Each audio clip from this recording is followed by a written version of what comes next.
Hello guys, you're welcome to Decision Line with Yemi Johnson Able. It's another episode. Over the weeks we've been discussing about romance and we've said a lot.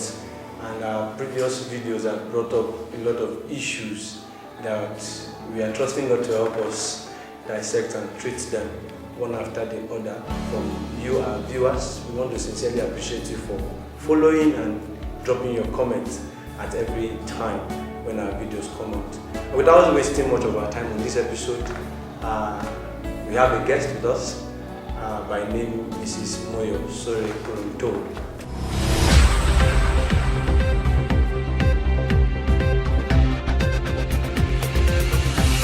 You're welcome, Mrs Moyosore. Thank you very much. We're happy to have you around. Yeah. So please, without wasting much time, I'd like you to just share with us how were you able to make those decisions as far as romance is concerned, and how are they paying off for you right now? Okay, I'll take it off from when I was in secondary school, a teenager. One thing that really helped was that I found myself in the midst of people who are not wayward. I had friends that all they were interested in is becoming great in life.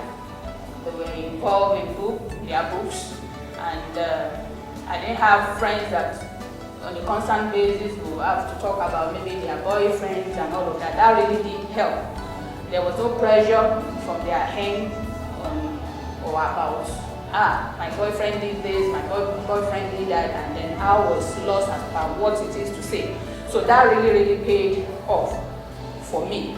Then I moved from there, I went into the university. And also in the university, I made sure that the friends I had were people who were serious-minded, who had visions, as each and every one of them knew where they were going to or who they want to become. So that made it easier for me to be able to transcend, from being a single person to getting the right person to marry. In the university, it's common that you find ladies that will go, they will cook, money being sent from home and take to boys, I call it hostel. I've always wondered, I said with the little time I have, I read sciences and I read biochemistry, and we had difficult times, we had no time, you have to be about your book at every point in time. Then you find, I wonder how ladies have time, to do cooking and then take to, to a boys' hostel. I said, no, I can never do that. Not that when I get to that point, I wouldn't do it. When I get hooked up with someone I intend to marry, I wouldn't. But for that moment, I wasn't ready for that. So all of those helped. And then, all throughout my university days, I never dated anyone. Now I had some values that are so much esteemed. I made up my mind I wasn't going to date anyone who wasn't born again. I also made up my mind that if I meet with a guy and the guy perhaps is serious, I will look at some certain things. Will I be able to spend the rest of my life with him? Is he a friend to start with? So all of those guidelines helped. So each time I meet with a guy that comes and says, in fact, I met so many that were even ready for marriage. They weren't even asking for maybe courtship or a relationship. They just wanted, I would love to marry you.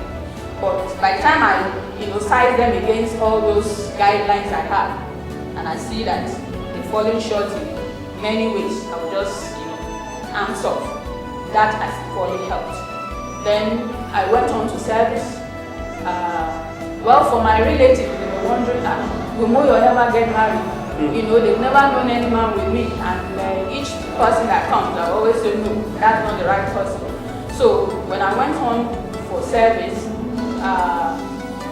I met with my husband, the person I got married to now, and our first meeting struck a chord. Why? Because what brought us together was books.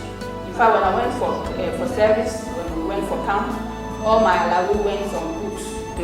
Went on inspirational books, motivational books, autobiography of great men, biography and all of that. So that got us connected.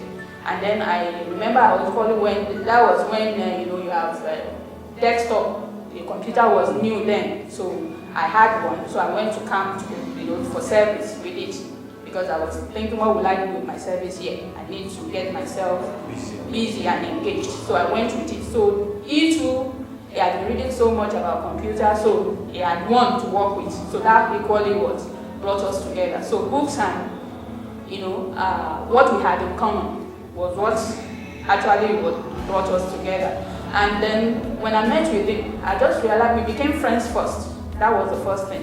And then when I realized that my emotions were getting high, I had to pray to God. I said, God, this is how I'm feeling. And if you know that He is the one for me, well, let it grow. But if it's not, let it just sit. And I just found out that it kept growing and growing and growing. Before I met him, while just some few weeks before I came to camp, there was a guy from Redeem, actually, that I met in a bus.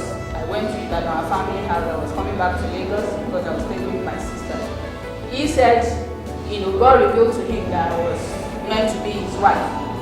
And I told him, well, until I hear from God, I wouldn't believe it. He was persistent, he was all about me. And he asked for my phone number, I never gave to him. What I did was I gave him the phone number to our house in Ibadan. So he kept on disturbing my mom. My mom had to call me one day and she just gave this guy a chance. And I said, okay, they should give him my number. I did. They did. We met. So the first outing we had was that we had to go to election camp. There was a program, I think Holy Ghost service. In fact, it was the fasting period. I didn't want to go, but my sister said, no, it's a church thing. It's all about God. It's not as if it's inviting me to a club or something. Okay, so we went together. But all the time we spent together, there was nothing, bringing no attraction of any form. We were just distant. As in, I wasn't happy about being together. I just wanted the whole meeting to end. I just knew, no, this is not the right person for me. Okay, so when I met with my husband then during the service here, in fact, this guy, the one I met, on my way to Lagos, he got so involved with me. I made him know that no, he's not the right person. And then, it got to a point he was making me to feel as if I wasn't a good Christian. I had to sit him down and tell him that look, I have a relationship with God, and that's what matters. Until God speaks to me, yours is pending. And he had to get to the point in which he understood that I wasn't going to shift ground. Okay. In fact, he got to meet with the person I got married to. And to the point that his first child, he named that child after me, Moyo. Wow. So that was how, we dated for like 2 years and then eventually got married in 2004. Wow. Thank you very much for that one. If you're watching us, from everything Mommy Moyo has said, I actually held on to something, that having something in common. And don't forget, from what we discussed before now about the stages of romance, the attraction, which is the eye contact of the thing. When you are physically attracted to each other, it starts from there. And from there you begin to build. And if you listen to the story very well, you discover that there was something that brought them together. She and her husband. And from there, she said something that her emotions were growing and she was trusting God.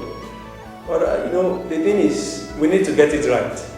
And you agree with me that from what she said, the decision she made conscious effort to stand by them. And it's paying off for her now. It's paid off for her before, and even up till now, it's paying off. So I like to let you know that it is very, very important that you make your decisions right and always stand by them. Because no matter what you do, you have to bear the consequence of every decision you make. I'd just like to ask you a question very quickly, ma'am. We're discussing romance in this series. And from everything you told us the last time, we discovered that you were able to make your decisions as to who you want. And I know that goes deep into the fact that who you want to spend your time with naturally, physically now, who you want to hold you, who you want to hug, who you want to engage in anything that has to do with romance or sexual act, as the case may be. and it's paying off for you, and you are not regretting that you made that decision. So I want to ask, when you met your husband, how were you able to transit from holding of hands, hugging, kissing, cuddling, and even to how were you able to make those decisions on how to handle those things? Because definitely, you agree with me that there was urge, humanly speaking. How were you able to overcome those stages till when you got married? Okay, when we actually met, that was during my service year. You know, the very first day he held my hands, he came over to our lodge, and then I was seeing him off. And then, you know, it just something that happened out of the blues, and he held my hands. The two of us froze. And, you know, I knew that there was some sort of attraction. If it had been somebody that perhaps I do not like, I would have, you know, pushed, yeah. I had to be the strong one. I wanted to, you know, go beyond that, but I set the limit, and I told him that no, for me, because he met me as a virgin, and thank God till we got married, I was still a virgin. So we have to set the boundary. There are times that you want to, you know, step up above the, you know, the line we've drawn. But I would say no, as Christian, remember who we are and all of that. So that has really helped. And it has also helped that we ensure that we don't be alone. We always find ourselves in the midst of people. And then when I came back, you know, from service here, he went to Jos, I went to Lagos. So I came visiting, I came to Jos, and I had to stay with a friend of his. He was staying with a friend of his, so if his friend was always around. So that equally helped. If you want maybe a moment together, we go out maybe to pass where we know that there are people, that has equally helped. It wasn't that those temptations weren't there, but God helped us, you know, to live above them, and we're able to still hold on to our testimony. Thank you very much. Viewers, I would still keep saying that these things are supposed to be taken one step at a time for you to enjoy it for a lasting period. Because whether you like it or not, as long as you want to get married, you want to stay in your relationship, you want to have a wonderful married life, it is good that you take some things one step at a time so that you can enjoy it for the rest of your life. For what we've heard from Mrs. Moyo, you agree with me that it's paying off, and it's very, very obvious on her that marriage is sweet. And don't forget, the Bible said that what the bed is good when it is kept undefiled. So please, I know you have questions, you have a lot of comments to drop on this. Feel free to drop your comments on all our social media handles that will be coming up on your screen. Thank you for coming around. Thank you. We appreciate you. We trust God to bless you and keep you for us more and more. Thank you very much. Thank you God very bless you. much too.